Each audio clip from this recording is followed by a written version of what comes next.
Buongiorno a tutti, ben ritrovati ad un nuovo Next Friday Talk. Oggi come speaker abbiamo Micol Spitale, assistant professor al Politecnico di Milano, che ci presenterà uno dei suoi progetti di ricerca. Quindi grazie mille Micol di essere con noi e la parola. Grazie a te. I will start explain you a little bit what was like my research about, and in this specific talk, I'm going to focus on mental well-being application and how we could leverage methodology of human-robot interaction and integrate them with the social artificial intelligence. And in order to do that, I would like to start with a little bit of introduction of what human-robot interaction means. This is a research field that focuses on understanding and improving ways in which humans and robots interact with each other. And so this is done, this is like a subfield of human-computer interaction. So most of the methods and tools used are innate from that. And then I would like also to introduce you to the concept of social artificial intelligence. I guess that all of you are familiar with the term artificial intelligence. And the word social means anything related to social aspect. So the human into the equation of artificial intelligence. And of course, whenever we embed these kind of models, such as artificial intelligence model into robots, we are trying to enhance and improve the human-robot interaction because we enable robots to interpret, respond to human emotion by, again, like, for example, perceiving what are the social cues and behavior of humans during the interaction and adapt to this behavior and make the interaction more meaningful and effective, and especially in case like well-being applications. But let's start with a brief definition of what is a social robot. So such a robot is an autonomous robot that is able to interact and communicate with humans in a way that is autonomous. And of course is like following or trying to following some social behaviors and rules and norms, social norms that are attached to its role.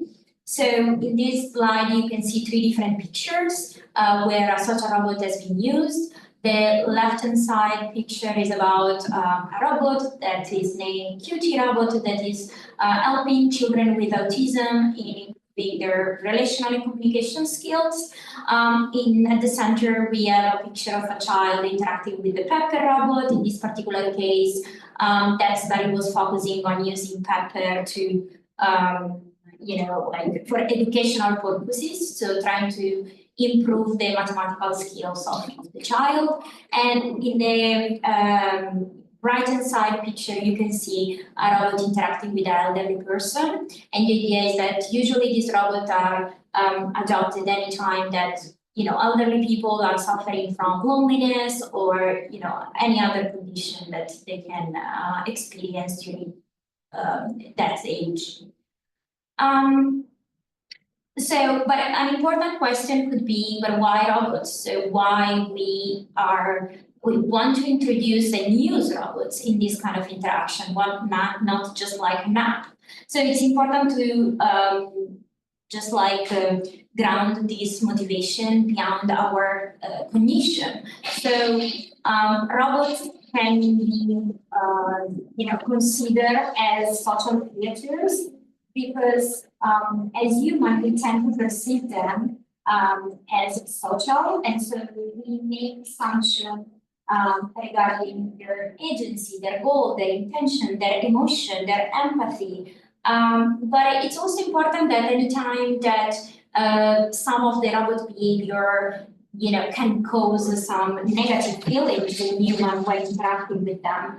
And so some feeling of creepiness, whenever the robot is maybe a little bit too similar to a human beings, or some cognitive dissonance, whenever the appearance is not like matching with its functionalities. So it's very important that we build the robots and we are aware that they can be a reflection of ourselves, also in terms of negative things and biases that we can have, and that can be, of course, reflected into the design of the robot. So it's important to highlight also that the robots has not the goal to be to replace a human or a professional, but they are just like an additional tool for just enhance the experience of people, and being used whenever there is no availability of other tools. So, as I just mentioned, the idea is to help people using this social interaction, and the robot could do that assuming different roles. So you can have like a monitoring role, coaching, companionship, or assistance. And the idea is to empower people to do better. So again, it's not substituting anyone, it's just like empowering people. And so people can benefit from interaction with robots in different areas like well-being, education, employment, and so on and so forth. So the robot will be an added value. It wouldn't be like something that, again, is replacing anyone. So recently, the World Health Organization reports that mental health conditions have increased of 13% in the last decade. So it's and they have also listed a set of goals related to mental well-being, so that are promotion, prevention, and increase of access. However, we have this context in which people who require the care in the mental health realm are a lot more than people who can access healthcare services. This is because the healthcare services are not, enough to meet all the needs of people. And so in this context, the robot can be introduced and can be used to help assess and promote mental well-being in order to, enhance this kind of needs and try to meet all the WHO goals.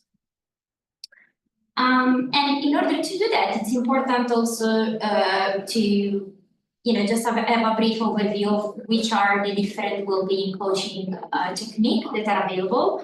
So, for example, there are very different styles of coaching, and the coaching, first of all, has the main goals to, increase the hope and the general well-being of the person, just to have like a goal to continue their life in a more straightforward and like generally overall they're increasing of their well-being.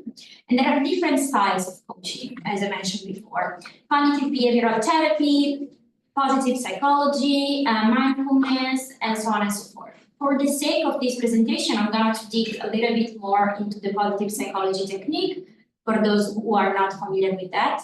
So the positive psychology technique is a technique that allows the person, the coachee, to focus on positive things in their life.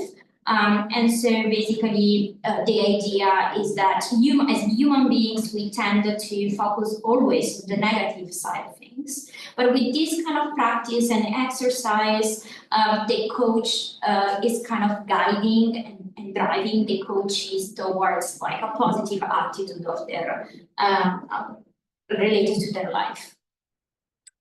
So in this context, I'm going to present the first work.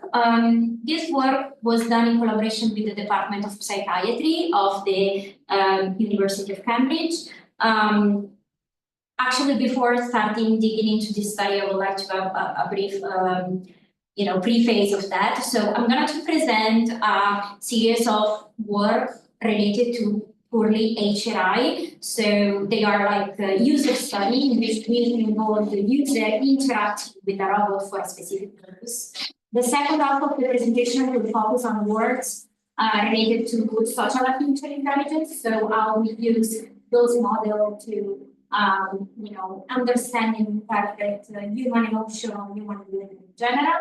And then the last bit of the presentation would focus on one work that kind of put together everything and use such an artificial intelligence model into the robot to, enhance the well-being coaching. So I'm going to start with this study in which we used robots to aid the assessment of children's mental well-being. So we involved 41 children from 8 to 13 years old. And let me show you if it's working. One video. Oh, sorry, it was the audio. Maybe I haven't shared the audio. Okay, no, never mind. Basically, the robot is just to show you how does it work. It was seated on a table, and behind the robot there was like a screen with different prompt responses, and then the child, that for privacy purposes is not depicted in this video, is interacting with the robot. And the robot is delivering different activities. The one that you see in this video is the SMFQ activities. So that consists of asking the child a specific question and statement, and the child has to reply whether this statement, align with their life always, often, sometimes, or never. And this is like a psychology-proven assessment that allows to understand whether the children has some mental health issues. As I mentioned, there were different activities, of course, warm-up activities, then activities and set memories that were focusing on like asking child to share and recall memories. And then we have like SMFQ questionnaire related to mental well-being of children, a picture-based task that I will explain you later for better understanding, but basically it's like the child is prompted with a picture and the child has to describe that picture and what happens before and after that picture. The way children explain and describe the image is a cue for psychiatrists on whether the child has some kind of like mental well-being issue. And then the AirCADS questionnaire again is a psychology-proven test that is administered for assessing children's mental well-being. And we collected a different type of measure for example, the last one, the AirCADS questionnaire. So this is a questionnaire that is able to give you a measure of the mental health issue of the child. And we trying to get this measure in 3 different modalities. The first one is the traditional one, the self-report one. So child themselves fill out a questionnaire, paper-based, and they just like reply to that questionnaire. Then the parents do that on their behalf, and then they answer the same questionnaire with the robot. So as you can see in the video here. So I'll try to validate it. Okay. And so what we have done was to divide the population into 3 different clusters based on the level of SMFQ results. So we divide that in 3 tier tiles. The lower tertile is includes all the children that are less likely to have mental health issues, while the higher tertile on the opposite includes all the children that are more likely to have mental health issues. And based on this clustering, we conduct several analyses in which we try to put to compare the 3 different modalities of administration. The ones of self-report, where children just fill out on a paper-based the questionnaire, the parent report, where parents do it on their behalf, and then the robotize. So when they interacted with the robot, replying to that specific questionnaire. And what we found was very interesting. So we can see that with the robotized modality, it's kind of like to augmenting the differences between the 3 different tertiles. What that means is that basically is the robotized modality allowed to polarize the different cluster of children with higher or lower likelihood to have a mental well-being issue. And so this is extremely important because it allows you to have a very precise and very, let's say, bounded differences among the different children. And analogously, we conducted like the opposite kind from a different perspective. We compared the 3 different modalities and zoom in all the different tertiles. And what we found out was that children that are more likely to have like a mental well-being issue, they were more, let's say, negative towards the robot, or maybe they were more truthful when they were like disclaiming how they felt to the robot. So while and that was followed by self-report and para-report. While in the lower tertile, where that includes all the children that are less likely to have a mental well-being issue, we have kind of an opposite trend. So the robotized is the one that scored less with respect to the others. And we actually try to come up with like a motivation, a reason why that result looks like that. And actually from the interview of children, we come up with the conclusion that children that disclose how they felt with the robot, that were less likely to have a mental well-being issue, they perceive the robot as a companion. And so they wanted to just like, see it as a body, and so they didn't want to look like that they were feeling bad or anything like that.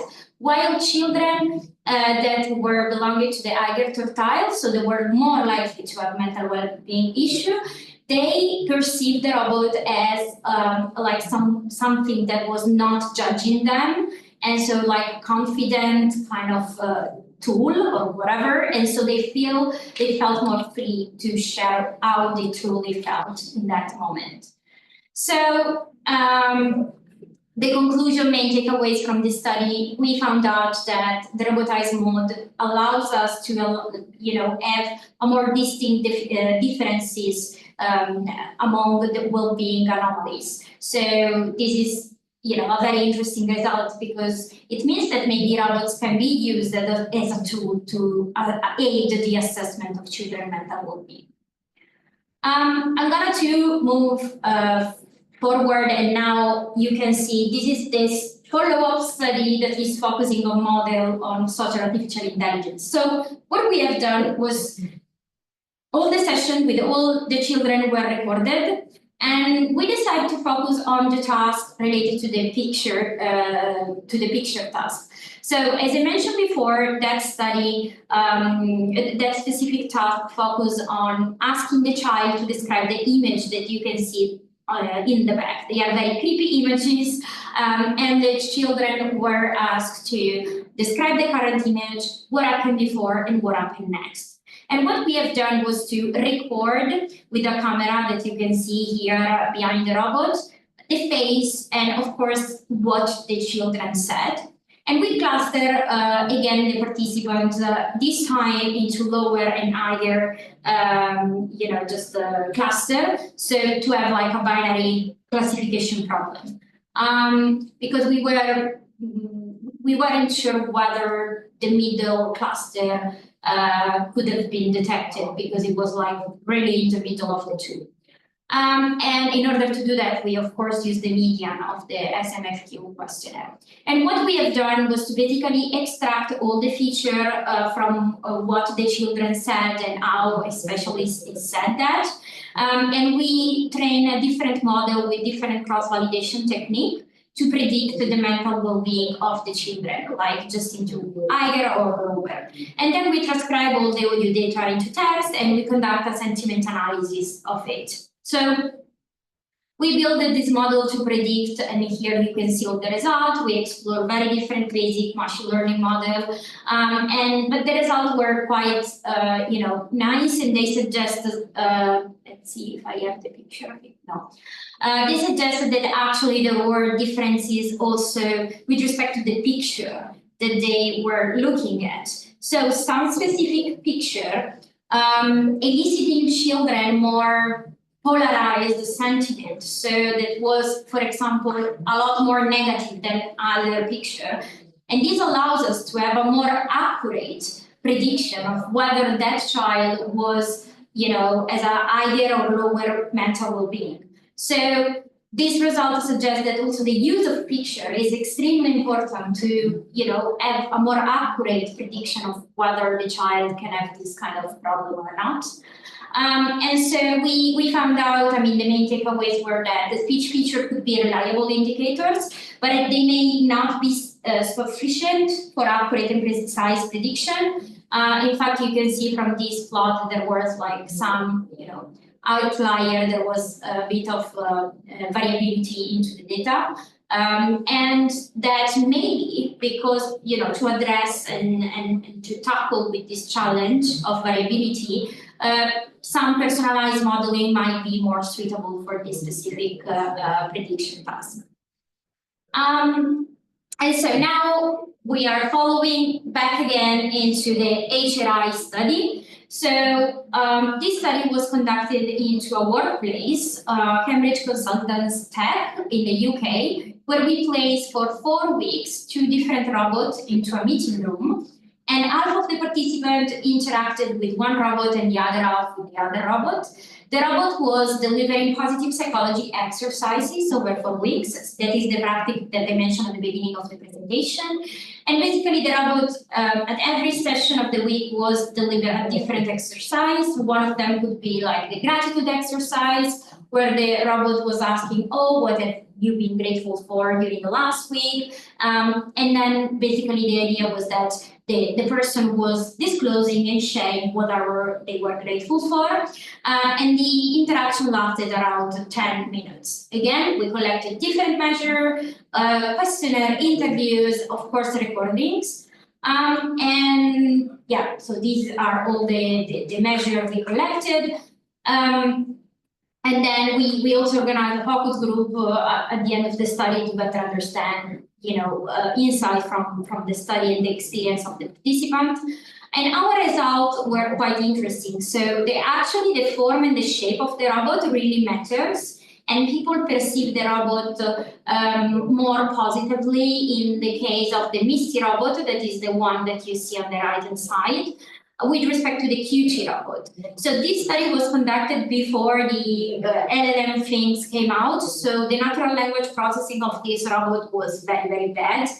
And so there were multiple instances in the interaction where the robot was responding in an inaccurate way. It was interrupting the person. So the interaction has a lot of issue and problems within the interaction.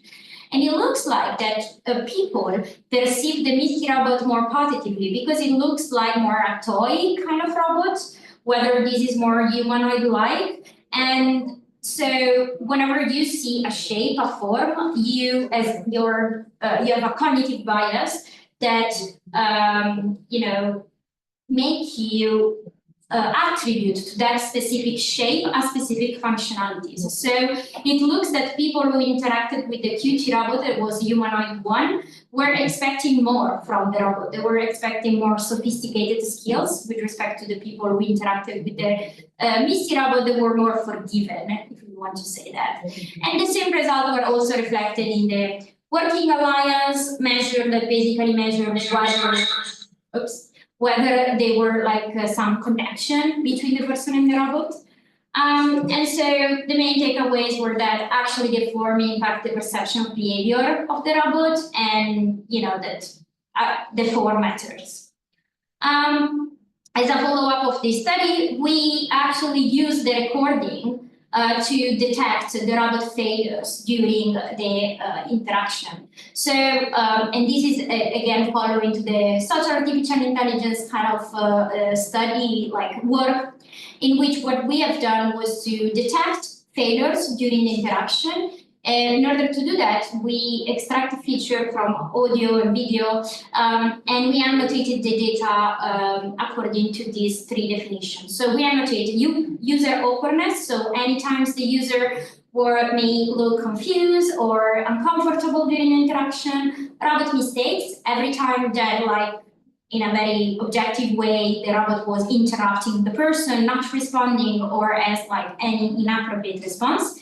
And then interaction factors that were actually an aggregated measure of the previous one. So it could be either the presence of user awkwardness or robot mistakes. And what we have done was to extract from the video frames the feature from the face. So basically the idea was to get facial expression from the face. And we also analyzed using, these are all open source state-of-the-art tool that enable you to extract feature of human behavior. Then there was the open pose that allows us to get the joint of the skeleton of the person. So how basically the person was sitting and whether he was doing some gesture, and then the audio file that were processed again with OpenSmile, and we extract all the features. And then what we have done was to analyze this data in relation to the annotation we actually made. So we found out that throughout the 4 weeks, there was a tendency of a reduction of this interaction rapture. Again, the interaction rapture are the combination of user awkwardness and robot mistakes. So it looks like that people kind of adapt to the idea that the robot was making some mistakes, and they didn't show anymore some, confused expression or laughing at the robot kind of behavior. So it was interesting to analyze that. And then what we have done was to, again, using very basic machine learning model like LSTM and GRE models to predict whether there was an interaction rapture or not during the interaction. It was like a sliding window prediction. So every 5 seconds there was this prediction. And I mean, here are all the results with different technique. We use we compare different model using unimodal, so only facial, only audio data, and then we combine them with different fusion technique, early and late. We find some very interesting results. So the main takeaway was that actually maybe understanding and whether there was a rupture during the interaction is extremely important to repair the interaction. And so that anytime that the robot detected there was a failure, maybe the robot can, say something or do something or, adopt any repair strategies to have a smoother interaction. I mean, the result of it was also a challenge that we conducted at the ICMI, and we got some very, very interesting results from one of the teams that participated into this challenge. Okay, now we came to the last bit of the presentation where we merged together these two fields of research. So far we have seen differently the human-robot interaction and then the social artificial intelligence, but we haven't yet used and leveraged the social artificial intelligence into the robot. Usually that was like a post-processing kind of things. So what we have done was to conduct a study. I will skip the video, it's quite long. But the idea is that there was an interaction, again, into the workplace. We have conducted the previous study in which the robot was, again, delivering a positive psychology exercise. This time, though, we built a smarter robot, let's say, and I'm going to explain you all the features of the robot in a bit. And the person was interacting with the robot, kind of with the same way we have done in the first study where we compared the two different robots. But why we have done so? So we decided to build this adaptive robotic coach for well-being that is a little bit smarter, let's say, because we found in the literature a lot of limitation. There were no personalization during the interaction in almost all the HRI study. There were a lot of robot failures also reported by past works. They had very limited conversational capabilities so far. And there were most of the time not a significant mental well-being improvement with the robot intervention. So we tried to tackle all these limitations and set ourselves some specific objectives that we kind of address with our study. So the idea was to develop a more interactive, responsive, adaptive robotic coach over time that could detect ruptures, that could be powered by large language model last advances, and that the idea was to have a significant improvement of mental well-being of people interacting with it. So we built an architecture, very simple one, like with a decision tree manager that was like handling all the different models. And as you can see from this slide, the Vita, we name it as the Vita system, includes different detectors. The detector were mainly like speech to text, voice activity detection. It was able to extract real-time speech feature, facial expression recognition, so whether the person has a positive valence or negative, and what was the arousal of that person from the face. And then there was, again, a real-time use of OpenFace that extracts features like facial action units, so the little movement of the muscle from the face. And then there was like the model we have built to detect robot failure before we embedded into the real-time interaction. And of course, we have like a ChatGPT kind of interface, the NLP model that was behind the robot. And we also, I'm going to explain in a bit, implement an online reinforcement learning model to make decision on which action to take next into the dialogue model. So that is like the walkthrough of the interaction. So the person was speaking with the robot. The robot, through his camera, was detecting face features, speech features, and then that was inputted into different models, the detector of the raptures, so the robot failures, and then it went into the dialogue flow manager, that is the online reinforcement learning model that I mentioned before, that I'm going to explain in detail in a bit. And that was then, once the model decided what action to take next. So in the action space, we include, for example, whether to summarize what the person had just said, whether to follow up with a question, or whether to ask for a new episode to share. That specific action was inputted in the prompt of ChatGPT, and then, of course, that is synthesized in the text-to-speech, and then the robot will speak aloud whatever response to the person. So this is like a zoom in on the dialogue flow manager that I mentioned before. So we built a model that was able to adapt to each specific person. What we have done before running the study, of course, was to collect a data set of a human professional well-being coach and a participant. And the human well-being coach was delivering the same, positive psychology exercises. And what we have done was actually to build this RL environment in which we define an observation space, in which we define the action that I mentioned before. So, for example, the human well-being coach professional was summarizing what the person said, was following up with a question or asking a new episode. And then we define a reward function based on the balance of the face, so whether the person has a positive or negative, balance that was displayed from the face, and the speech duration. And then we pre-train our generic model, and during the interaction, we keep feeding this model, fine-tuning it with a live adaptation, using the specific, instances of each participant. So we have built like a personalized and adaptive model over time. So that was like multiple interaction for over 1 month time, and so we were able to have different episodes that the model could fine tune its with. So. And then we, of course, evaluated. So how we did so was, first of all, we conduct a pilot study in the lab in which we tried our dialogue manager flow, the ones that I just described.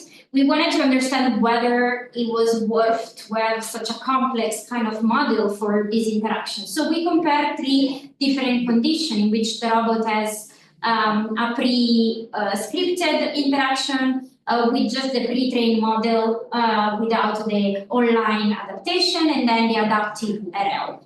And of course, the results show that the adaptive RL model was the best in this particular case. So it was, that was the choice.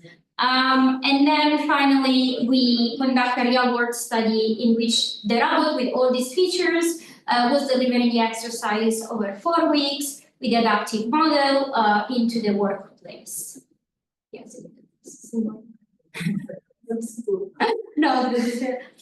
So the main takeaway were that actually, people felt very understood. We were able to achieve all the objectives we set at the beginning. And the adaptive robotic coach kept learning successfully by personalizing to each coachee over time. And that is actually the coaches, so participants, had a significant mental well-being improvement after interacting with the robot.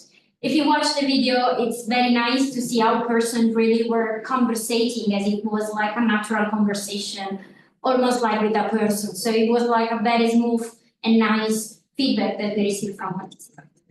So I'm going to wrap up my talk. Sorry, I'm a little bit over time. But the main, here I wanted to collect the main open challenges whenever we try to embed such an artificial intelligence robot into, models into the robots. So the first one is that, of course, HRI data sets are very small because there are limited capabilities of conducting study with a large sample. We have to consider different aspects related to fairness, whether these models are biased or not, also depending on the data set available of people, and so what is your sample. How can we generalize this kind of model, and when and if and when adaptation and personalization are needed. Maybe this is not always the case.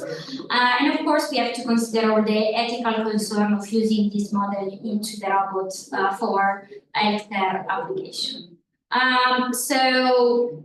This is my next study that I'm going to working on right now. So it's like a multi-robot and multi-human interaction, in which the idea is to better understand how humans can interact with multiple robots at the same time during group coaching interactions. And I wanted to thank all the colleagues and mentors for that I work with for these works and all the fundings, and that's it.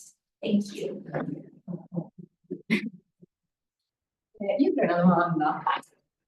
Io a me piace molto tutto questo ambito. La cosa che mi chiedo è quindi l'obiettivo. We're speaking Italian. Sorry.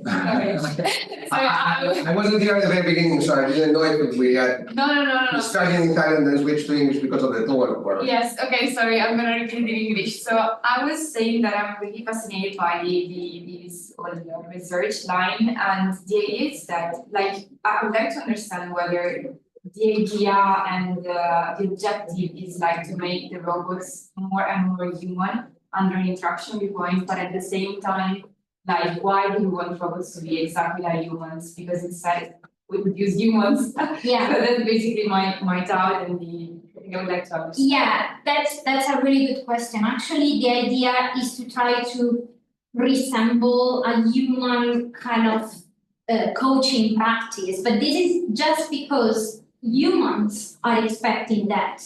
So they want the robot to behave more human-like in a way but it should be done in a more ethical way. So it shouldn't really be imitating human. It should still looks like robot, of course, also in terms of interaction. But with respect to the second part of the question, so why not use humans? It's just for because having a human coach, for example, in a workplace is not something that is done usually because of lack of resources or access to that.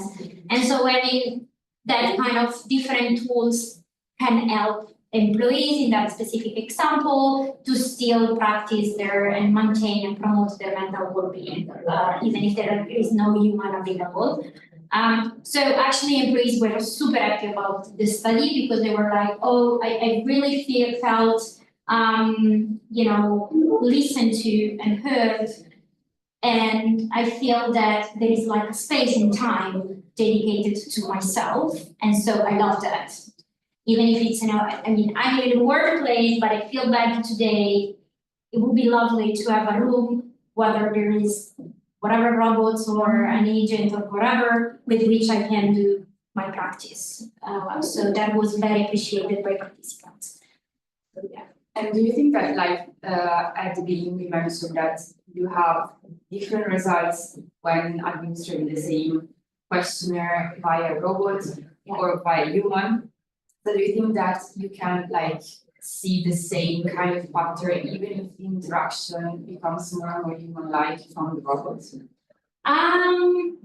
Yeah, that's a good question. I think it will evolve as well. Okay. So of course, as the capability of the robot are advancing, the more the perception of human also is evolving. So of course we have to, and also it depends a lot on the society, how much we are exposed to this kind of technology. We are not used to interact with robots, right? We are used to interact with tablets, smartphone, whatever. So as the robots become more, you know, I would say that they are like more all over places like airport, commercial mall, or whatever. As more we get used to that, I think the perception also will change during these interactions. That is also our comment. Thank you. I don't know if there's any question from home. I don't have question, but I think that the professor should have the question. You stole me. Yeah. I'm just thinking out loud, so I'm not sure if what I'm saying is going to be correct. And I'm sorry because it's going to be really super specific for the Italian case study. But what I was wondering is something like that. In the psychology domain, we're moving to something like Io bravo, uno bravo. That is a kind of an online interaction. Yeah. So the thing that I'm wondering is how, since the interaction was affecting the outcome of the results, I'm wondering if you compare, and if you did and you show, I'm sorry, I just lost that part, with a kind of a online interaction system. So instead of having a robot, which is great, but as you were saying, the way in which the robot is going to impact the outcome. Yeah. And the more it's going to be humanized, the better it's going to be. What if it's not humanized at all, but you are thinking to be interacting with a human being through a chat or a voice, whatever? Yeah. Do you have an idea on what it could be, the kind of, it is going to be better? I mean, it's better to interact with someone that you are supposing to be a human through a chat or a microphone, or with a robot, but knowing that it's a robot, but you have it face to face. I don't know. Yeah, that's a great question. We haven't actually investigated that specifically, so we haven't run a study where we compare the condition of that. I've conducted similar study in the past with a different context, but it was with children, and so of course children like a lot interacting with the robot, and of course it was like let's say the robot was the winner, but because children were so excited about that, and so they were seeing the tablet as like the virtual agent as something that doesn't really. But to come back to your question, I think there is like also an ethical concern related to deception. So how much you want to make the person believe that they are talking with a human with respect to be transparent and say, oh, this is a machine. And of course, the fact that the robot has the appearance and therefore as a robot helps the person setting their expectation in a specific way, because you can say that it's a robot, that is a machine. So you are not, of course, we tend to attribute human connotates to the robot, but still we know cognitively that this is a machine.